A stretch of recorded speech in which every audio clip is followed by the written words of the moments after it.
بەناوی خوای گەورە و میهرەبان ڕاگەیاندنی هەڵمەتی کوردستانی لە بەرامبەر 100 ساڵ ستەمی دەوڵەت لە 23 ئابی ئەم ساڵدا دەوڵەتی عێراق پێیانێتە 100 ساڵەی دامەزراندنی و دواتریش بە زۆر پێوەلکاندنی باشووری کوردستان بەم قەوارەیەوە. ئەمەش بە پێچەوانەی ویستی نەتەوەی کورد و پەیماننامەی سیڤر لە 1920ەوە بوو. لەم 100 ساڵەی ڕابردووی دەوڵەتی عێراقدا هەر لە دامەزراندنیەوە تا ئێستاش دەوڵەتێک بووە لە تێکڕای قۆناغەکاندا هەندێ ماوەی کورتی لێدەرچێ سەرجەم حکوومەتە یەک لە دوای یەکەکانی سەردەمی پاشایەتی و کۆماری 1958 و دواتریش سەردەمی ڕژێمی بەعس تا دەگاتە قۆناغی دوای ڕووخانی ڕژێمی بەعس و بە ئێستاشەوە دەوڵەتێک بووە بەرامبەر کورد و کوردستان وەک نەتەوە و نیشتیمانێک بە هەموو پێکهاتەکانیەوە لە کورد و تورکمان و کریستیان و بە هەموو ئاین و ئاینزاکانیەوە داگیرکەرانە و بە شێواز و ئامرازەکانی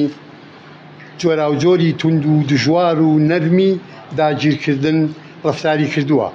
لە نمونەی گۆڕانی دیمۆگرافی و بە عەرەبکردن جینۆسایدی خەڵکی کوردستان جینۆسایدکردنی خەڵکی کوردستان و وێرانکردن و تێکدانی ژینگەی کوردستان و سڕینەوەی یادەوەریەکانی کوردەواری ئاڵۆزکردن و شێواندنی ژینگەی کۆمەڵایەتی پێکهاتەکانیشی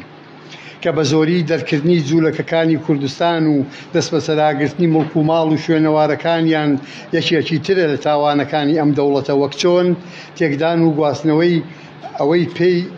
ئەوەی پێی کراوە لە شوێنەوارە مێژوویەکان بۆ بەغدا کەمکردنی ئازادیەکانی داهێنانە کولتوریەکانیش تاوانێکی ترە بەرامبەر بە بەشداریکردنی کوردستانیان لە بەرهەمهێنانی بنەماکانی شارستانیەت. لەلایەکی تریشەوە دزین و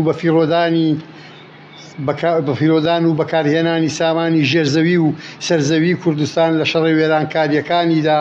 بەو زنجیرە دوور و درێژەی شەڕە سەپێنراوەکانیشیان بەسەر کوردستاندا، هەروەها بۆ دروستکردنی جیاوازی پەرەسەندن و بوژانەوە لە جوگرافیای نەتەوە و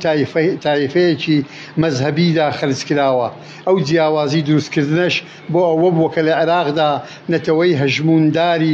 نەتەوەی هەژمونداری سەردەست و هاوکات تایفەی هەژمونداری سەردەست بنیاد بنرێت. ئەمە لە کاتێکدا لە 3 دەی 1932 ئەم دەوڵەتە ماندێتی بەریتانیای لەسەر نەما و بۆ ئەندامی کۆمەڵەی گەلان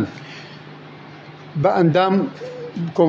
ئەندام بوونەکە لەبارەی کوردەوە مەرزدار بوو. کۆمەڵی مافی کولتوری و ئیداری و هیتر بۆ کورد بڕیاریان لێدرا بوو کە هەم دەوڵەتەکە و هەم بەریتانیا و کۆمەڵی گەلانیشی پابەندە کرد، بەڵام ئەو مەرزانە نەوەک خۆیان و نە بە شێوەیەکی هەمیشەیی جێبەجێ نەکراون.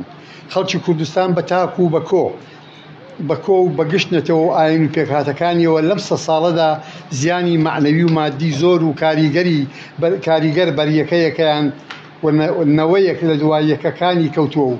لە زۆر قۆناغیشدا بە تایبەتی دوای سەردەمی بەعس و شەڕی داعشیش کورد چاوی لەوە بووە لە بەرامبەر ئەو هەموو تاوانانەی کە لە 100 ساڵی ڕابردوودا دژی کراون دەوڵەتی عێراق بە هەموو دامەزراوە دەستووریەکانیەوە داوای لێبوردن بکا و هەموو ئەوانەی لەو مێژووەوە تا ئەمڕۆ زیانی جۆرا و جۆریان لێکەوتووە قەرەبووی مادی و معنەوی بکرێنەوە، بە تایبەت قوربانیانی ئەنفالی فەیلەکان و بارزانیەکان و گەرمیان و بادینان و هەروە چیمیابارانی هەڵەبجە و شێخوەسانان و گۆبتەپە و ناوچەکانی تریش، هەوڵەکانی جینۆسایدکردنی کریستیانەکان و وێرانکردنی دێهاتەکانیان، پرۆسەکانی دوورخستنەوەی دەیان هەزار خێزان و سەدان هەزار کوردستانیان بۆ خوار و ناوەڕاستی عێراق لە دوای پیرانگێڕان لە دژی شۆڕشی ئەیلول و کۆتایی پێهێنانی لە 1975، وێرانکردنی چەند هەزار گوندێک و ڕاگوێزانی سەدان هەزار گوندنشین بۆ ئۆردوگا زۆرە ملیەکان و قوربانی و زیان لێکەوتوانی کۆڕەوە ملیۆنەکەی 1991، هەروەها قوربانی و زیان لێکەوتوانی بە سوێترین تاوانیش کە نوێترینیشانە تاوانەکانی داعشە بە تایبەت دژ بە کوردی ئێزدی و کاکەی و شەبەک و کریستیانەکان. کریسیانەکانی کوردستان کە خۆ دزینەوەی دەوڵەتی عێراق لە ئەستۆگرتنی بەرپرسیارەتی تاوانەکان بەهۆی واژۆنەکردنی ئەو پەیماننامانە و ڕێککەوتنە نێودەوڵەتیانەی کە پەیوەستن بە دادگای نێودەوڵەتی تاوانەکان ئەگەر ئەم خۆدزینەوەی هێندەی خودی تاوانەکانیش نەبێ ئەوە هیچی لەو تاوانانە کەمتر نییە. ئێستاش زیان پێگەیاندن لە بواری جیاجیای مادی و معنەوی و سایکۆلۆژی بەتایبەت تعریب و بە بەرگەنوێکەیەوە هەڕەشەی سەرکوتکردنی سەربازی لەسەر کوردستاندا بەردەوامە. گومان و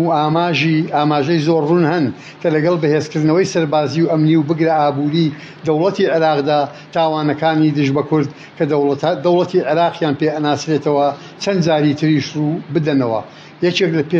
پێشپێگرتن و ڕێگیریکردن لەسەر هەڵدانەوەی ئەوەیە کە لە پرۆسەیەکی بە جۆش و خرۆشی ملیدا بە شێوەیەکی مەدەنیانە و یەکانگیر لەگەڵ چەمکە نێودەوڵەتی ئەوروپایی ئیسلامی و جیهانیەکانی عەدالەت و مافەکانی مرۆڤدا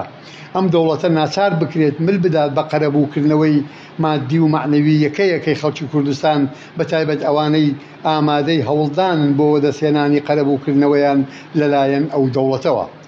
بۆ بەرپاکردنی هەڵمەتێکی مەزن و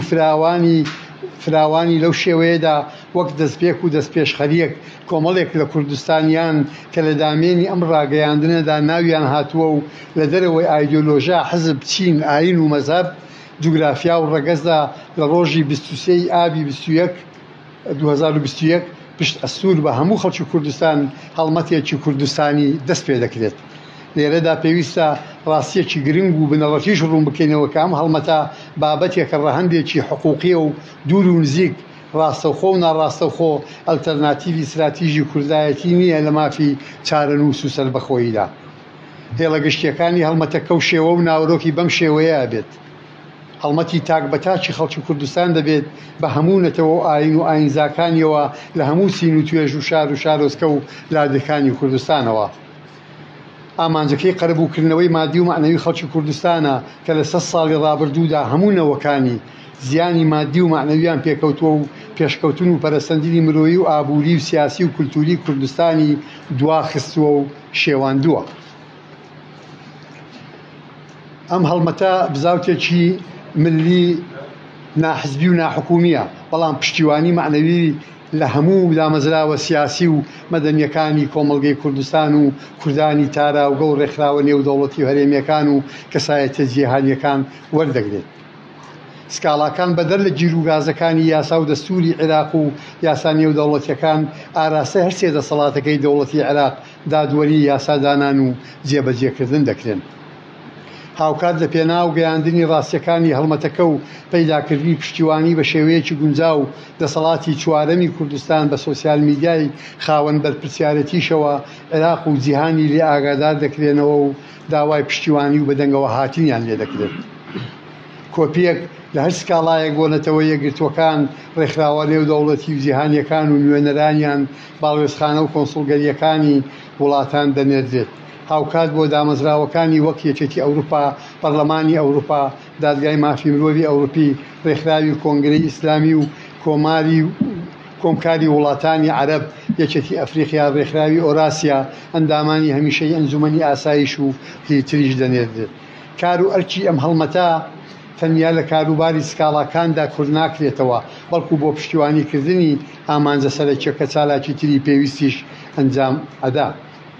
بۆ ئەوەی هەڵمەتەکە ئامانجەکانی خۆی بپێچێت پێویستە میکانیزمێک بۆ ڕایکردن و جێبەجێکردنی ئەرک و کارەکانی هەڵمەتەکە دابڕێژرێت. تێبینی هەموو بەڕێزانەی ئەم نامەیان بەدەست دەگات و لەسەر ناوەرۆکەکەی ڕەزامەند دەبن بەشدارن لە ڕاگەیاندنی هەڵمەتەکە. زۆر سپاسانەکەین و ئەمە زۆر سپاسی کەناڵەکانی میدیا و بەتایبەت سپاسی یەکێتی پەرلەمانتارانی کوردستان کەسن بەڕێزیشیان لەگەڵمان ئامادەن لێرە، جگە لەوەی هەواڵانی تر و برایانی تر و هاوبەشانی تر پێکەوەین.